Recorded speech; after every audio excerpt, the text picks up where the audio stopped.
The town of Willow Creek sat in the heart of Kansas, a place where golden fields met endless skis. Dusty roads curled between farms, and life moved to the rhythm of roosters, tractors, and whispered gossip. It was a small town where everyone knew everyone, and where reputation was everything. Lily Anderson grew up on the outskirts, the only daughter of Thomas and Margaret Anderson, owners of a small corn and dairy farm. Life was never easy, but it was steady. Her mother was stern, her father often silent, and Lily learned early that love was something you earned, not something freely given. But when Ethan Cole came into her life, all that changed. Ethan was the son of the wealthiest landowner in Willow Creek, Daniel Cole, a man who owned more acres than anyone in 3 counties. Ethan had his father's charm and his mother's beauty, green eyes like wet spring grass and a smile that could melt the iciest hearts. To Lily, he was the world she'd never had, laughter, attention, and a promise of escape from her small, dusty existence. They met one summer morning when Ethan's truck broke down near her family's barn. Lily had been hanging laundry, her hair tied in a messy braid, sunlight kissing her freckled cheeks. Ethan stepped out of the truck, grinning, holding his hat. "Didn't expect to find an angel out here," he said with that lazy drawl that made her blush. From that moment, her life took a turn she could never undo. They started meeting secretly by the creek, talking about dreams, the city, and the life beyond the fields. Ethan spoke of marriage, of buying a little house near the highway, of running away from their parents' expectations. For the first time, Lily believed she was loved. But love in Willow Creek was a dangerous thing. When her mother found out about their meetings, she exploded. "You'll ruin this family, Lily. A coal boy will never marry a farmer's daughter." Her father's silence was worse than the shouting. He simply walked away, shaking his head, muttering, "You should have known better." But Lily didn't stop seeing Ethan. She couldn't. Every word from his lips felt like a promise carved into her heart. Until the day it all shattered. One Sunday afternoon, Ethan invited her to the Cole family's annual harvest celebration. "It's time they meet you," he said. "I want to make us official." She wore her best blue dress, the one her mother had sewn for church years ago. Her hands trembled with excitement as she walked into the Cole estate, where laughter and music filled the air. For the first time she felt seen until she was. When she reached the porch, Ethan stood there, arm wrapped around Charlotte Hill, the mayor's daughter. Charlotte was radiant, dripping in jewels and confidence, everything Lily wasn't. "Ethan," Lily whispered, her heart hammering, "what's going on?" The music faded, all eyes turned. Ethan's smirk vanished for a second, replaced by something cold and practiced. "Lily," he said, his voice steady, "you need to stop imagining things. I never said anything about marriage. You're just confused." Laughter rippled through the crowd. Charlotte smiled, a cruel, victorious smile. "Maybe you should go back to your cows," Charlotte said, sipping her lemonade. Lily's face burned as tears blurred her vision. She turned and ran past the barn, past the orchard, until she reached the edge of the creek where they'd first kissed. She fell to her knees and screamed until her voice broke. That night, when she returned home, she found her belongings packed in an old suitcase by the porch. Her mother stood there, arms crossed. "You've shamed us enough," Margaret said coldly. "Ethan's father came by, said you've been throwing yourself at his son. We can't have that kind of talk around here." Her father didn't even look at her. "You made your bed, Lily." And with that, the door shut. She slept under the stars that night, tears freezing on her cheeks as she realized she had no one. The crickets sang, the moon watched, and her heart began to harden. For weeks, she lived in a small abandoned shed by the road, taking odd jobs, cleaning, milking cows, harvesting crops for neighbors who pitied her but didn't dare take her in. The whole town whispered about that Anderson girl who couldn't keep her legs shut. But gossip couldn't kill her. It only planted something else inside her, resolve. By winter, Lily decided she would never again beg for love or approval. She left Willow Creek with a borrowed coat and a single goal: to build herself into someone no one could ever laugh at again. She hitchhiked to Kansas City, worked in a diner washing dishes, then as a clerk in a feed store. Every night she fell asleep dreaming of her parents' betrayal, Ethan's smirk, and Charlotte's laughter. Those memories were her fire. 3 years later, she enrolled in a small agricultural college, working days and studying nights. People admired her work ethic, her brilliance, her determination. She began designing new ways to manage soil health, sustainable farming systems that caught the attention of investors. By 26, Lily Anderson wasn't the farmer's poor daughter anymore. She was the CEO of Anderson Organics, a fast-rising agricultural company supplying crops across 3 states.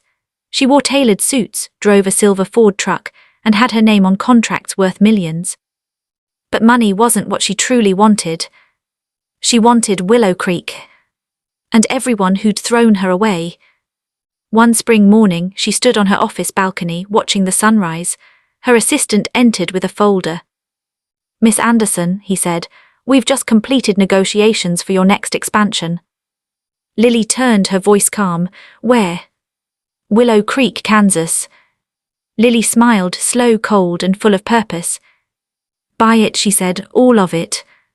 Her assistant blinked. "Even the coal estate." "Especially the coal estate." And with that, the seeds of her revenge were sown.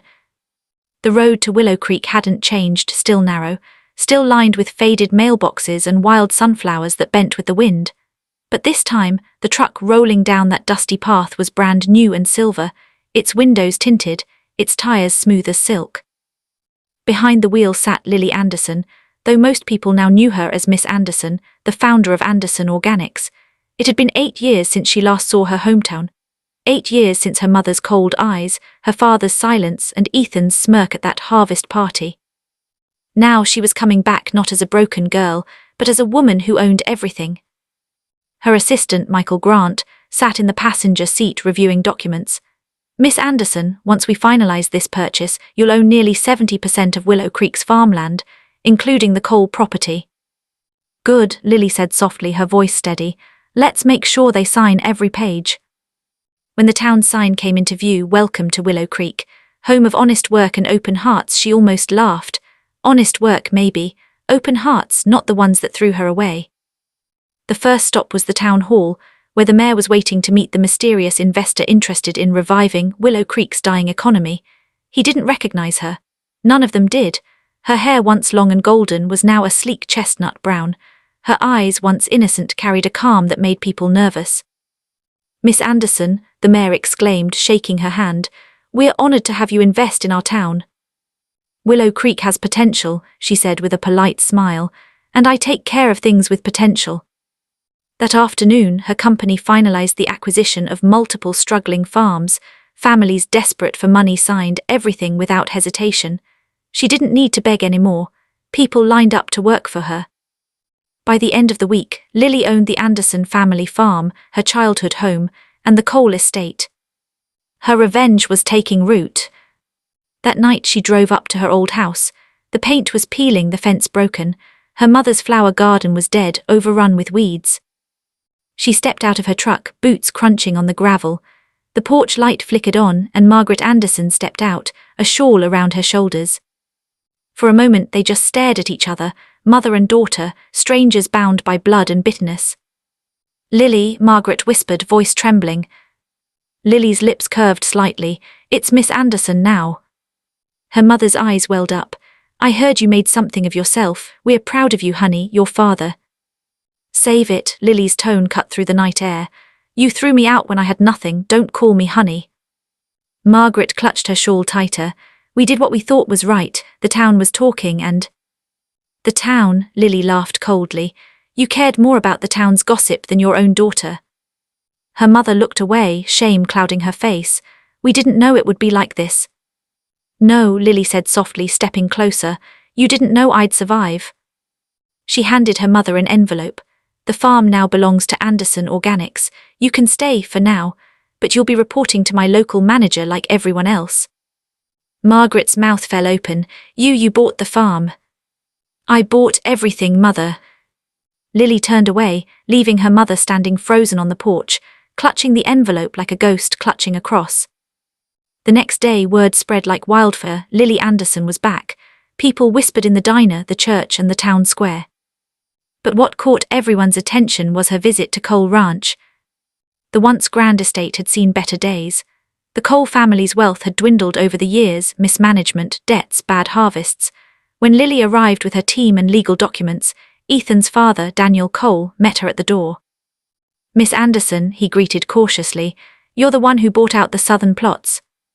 That's correct, she replied smoothly, and now I'm here to finalize the purchase of your estate. Daniel hesitated. This land has been in my family for generations. I understand, Lily said, stepping forward, but your debts speak louder than your history. He sighed heavily. How much? She slid a contract across the table. Enough to clear every cent you owe and give you a comfortable retirement. The old man studied her face, something flickering in his eyes. You remind me of someone. Have we met before? Lily smiled faintly. Once, a long time ago, but I was nobody then. He signed. And just like that, the coal estate, the symbol of her humiliation, belonged to her. 2 weeks later, she hosted a grand Willow Creek Harvest Gala, her company's first official event in the town. Invitations went out to everyone, the mayor, local farmers, business owners, and of course, Ethan Cole and Charlotte Hill, now Charlotte Cole, married 5 years with a failing marriage and an empty bank account. Ethan didn't recognize the name Anderson Organics. He thought it was just another corporate investor, but when he walked into the newly restored Cole mansion that night, he froze. The chandeliers glowed, soft music played, and there she was standing by the staircase, wearing a black satin gown that hugged her like revenge itself. Good evening, Lily said calmly as he approached. Ethan blinked, his jaw tightening. Lily. It's Miss Anderson now, she said, her eyes gleaming. Welcome to my home. Charlotte appeared beside him, clearly confused. Wait, you're home? Yes, Lily said sweetly. The coal estate is part of Anderson Organics expansion. Didn't your husband tell you? Charlotte's smile faltered. No, he didn't. Lily leaned closer, her voice soft but razor-sharp. Seems like some things never change. Ethan tried to laugh it off. You've come a long way, I'll give you that. Oh, you have no idea, Lily said, sipping her champagne. Enjoy the party. It'll be the last one hosted in this house under your name. That night, as guests toasted to the town's bright new future, Lily watched Ethan's face crumble. He looked around at the land his family had lost, at the people who now bowed to her, and for the first time he felt small. A few days later, Ethan came to her office, desperate. Lily, listen, we can fix this. My father was struggling. You don't have to take everything. Lily leaned back in her chair. Don't I? You got your revenge. Isn't that enough? She smiled. This isn't revenge, Ethan. This is reclamation. He frowned. You sound just like your mother, cold. Lily's expression hardened. My mother threw me away because of you. You both broke me, but I built myself back up with the pieces you left behind. He stepped closer, lowering his voice. You loved me once. She met his eyes, unflinching. And you used that love to destroy me. Now I'm just returning the favor. Later that week, Ethan's reputation collapsed after Lily exposed his fraudulent business dealings, fake contracts and debts he'd hidden from his wife. Charlotte left him, taking what little he had left. The town turned its back on the once proud Cole family. Ethan left Willow Creek in shame. Meanwhile, Lily's mother finally came to her again, broken, humbled. Lily, I was wrong, Margaret said, tears streaming down her face. I should have believed in you, I should have stood by you. Lily stared at her for a long moment. You should have, she said quietly, but you didn't. Her mother sobbed, Can you ever forgive me? Lily hesitated. There was a part of her, small, tired human, that wanted to, but she remembered the cold nights, the laughter, the door shutting in her face. I don't hate you anymore, Lily said finally, but forgiveness, that's something you'll have to earn. And with that, she walked away. That night, Lily stood on the porch of her mansion, watching the stars over the cornfields. The air smelled like rain and redemption. Michael approached quietly. You've done it, he said. You got everything back. Lily smiled faintly. Not everything, some things can't be bought back. He nodded. But you won. She looked out at the fields, the same fields that had witnessed her pain, her struggle, her rise. Yes, she said softly, I did. And for the first time in years, Lily Anderson finally felt peace. The days after the gala were quiet in Willow Creek, but a new kind of quiet, one filled with whispers, awe and fear. The town that had once mocked Lily Anderson now spoke her name with respect. People had seen her drive through town in her silver truck, confident and untouchable, the woman who'd risen from shame to power. But behind that polished calm, something else stirred, the lingering ache of everything she had lost. Because revenge, no matter how satisfying, doesn't erase the scars, it only makes them deeper. One afternoon, she stood inside her childhood barn, now repainted and restored. Dust floated in the sunlight like gold and snow. It smelled of hay and memory. She ran her fingers along the wooden beams, remembering the nights she cried there as a teenager, praying for someone, anyone, to tell her she mattered. That's when she heard a voice behind her. "You did all this." She turned. It was her father, Thomas Anderson. Time had aged him, his once strong shoulders were bent, his eyes clouded by regret. "I did," she said quietly. He nodded slowly. "You made something of yourself, I always knew you would." She laughed bitterly.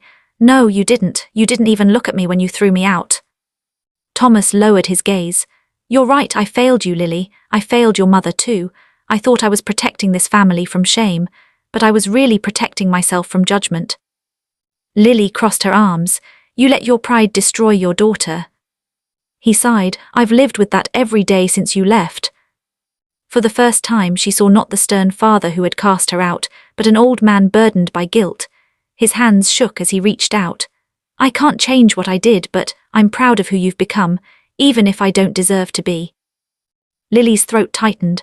For years she had imagined this moment, her father begging for forgiveness, her turning away with satisfaction. But now that it was real, she didn't feel triumph. She felt tired.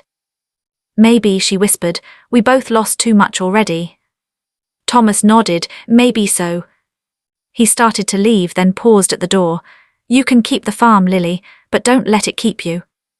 She didn't answer, but when he was gone, she sat in the quiet barn, tears falling freely for the first time in years. Weeks passed. The town began to heal under her company's leadership. Jobs were created, farms restored, and new crops planted under Anderson Organics' sustainable system. But Lily herself remained restless. Every victory felt hollow. Every headline praising her felt like an echo in an empty hall. One evening, as she was reviewing documents in her office, Michael walked in carrying 2 mugs of coffee. "You've been at this all day," he said gently. Lily glanced up. "There's always more work to do." He set the mugs down. "You've already rebuilt everything you lost. What else are you chasing?" She sighed. "Peace." Michael leaned against the desk. "Maybe peace isn't something you find, maybe it's something you choose." She looked at him, really looked at him. Michael had been there from the start, steady and loyal. Not once had he treated her like a project or a tragedy. "Why did you stay with me all these years?" she asked. He smiled faintly. "Because I saw the woman you were long before Willow Creek did." Something in her chest shifted, the faint warmth she hadn't felt since before Ethan. She opened her mouth to reply, but the words caught. Instead, she whispered, "Thank you." He nodded, a small smile curving his lips. "For what?" "For reminding me who I am, not who I was." The next morning, Lily walked to the creek, their creek. The same spot where Ethan had first kissed her, the same place she'd wept after he betrayed her. The water shimmered in the sunlight, peaceful and endless. She knelt down and tossed a small box into the water. Inside were the last remnants of her past, the old blue dress she'd worn to the harvest party, a faded picture of her parents' farm, and a small stone engraved with her initials that Ethan once gave her. As the box drifted away, she whispered goodbye. And this time she meant it. The burden she had carried for so long, the anger, the pain, the need for revenge, seemed to wash away with the current. What replaced it was something softer. Freedom. Months later, Willow Creek was thriving again. New businesses opened, the economy boomed, and the people began to see Lily not just as a conqueror but as a savior. At the annual Harvest Festival, once hosted by the Coles, the mayor took the stage. "Ladies and gentlemen," he announced proudly, "let's thank the woman who gave Willow Creek a second chance, Miss Lily Anderson." The crowd erupted in applause. For the first time, Lily didn't shy away from the attention. She smiled, waving as children ran around the fairgrounds, families laughed and the band played. But her eyes found one face in the crowd, her mother. Margaret Anderson stood by the cornfield, tears glistening in her eyes, holding a small bouquet of lilies. Slowly, she walked forward and extended the flowers. "Your father passed last week," she said softly. "He wanted you to have these." Lily's heart clenched. "I'm sorry," she whispered. Her mother shook her head. "Don't be, he was proud of you, we both are, I just hope someday you'll let us rest in your heart again." Lily took the flowers, inhaling their scent, the same lilies that once grew in her mother's garden. "I already have," she said quietly. That night, as the stars bloomed across the sky, Lily walked hand in hand with Michael down the same dirt road she once fled from. The air was cool, carrying the scent of harvest and new beginnings. Michael glanced at her. "So what's next for Lily Anderson?" She smiled softly. "For once I don't know, and that's okay." He laughed. "You always have a plan." "Not this time," she said, looking out at the horizon. "Maybe I've finally learned that life isn't about revenge or success, it's about finding peace in the mess of it all." They stopped by the edge of the field, the wind rustling the corn like whispers of forgiveness. Lily looked up at the stars, the same stars that had once witnessed her heartbreak. "I used to think revenge would make me whole," she said quietly, "but I was wrong, it only cleared the ground for something better." Michael squeezed her hand. "Love." She smiled. "Maybe, or maybe just peace." The next morning, Lily stood before a crowd of local farmers, announcing the launch of a new foundation, the Willow Creek Renewal Program, dedicated to helping struggling women in rural communities start their own businesses. "This isn't just about land or money," she said to the applause. "It's about giving people the chance I never had and proving that your past doesn't define your future." Her voice was steady, proud, and free. As the crowd cheered, she felt something deep inside her finally settle. The anger, the longing, the pain, all replaced by purpose. Lily Anderson, once the farmer's shamed daughter, had become a legend in her own hometown, not because she destroyed those who hurt her, but because she rose above them. Later that evening, as she walked back to her truck, she paused at the edge of the farm. The sky burned orange with sunset, the same way it had on the day she left years ago. She smiled to herself. The girl who once wept here was gone. In her place stood a woman who had learned that real revenge wasn't about making others fall, it was about rising higher than they ever thought you could. With one last look at the horizon, Lily whispered, "The harvest is finally mine." And as the wind carried her words across the fields, she climbed into her truck, the fading sunlight painting her face in gold, the color of victory, forgiveness, and peace.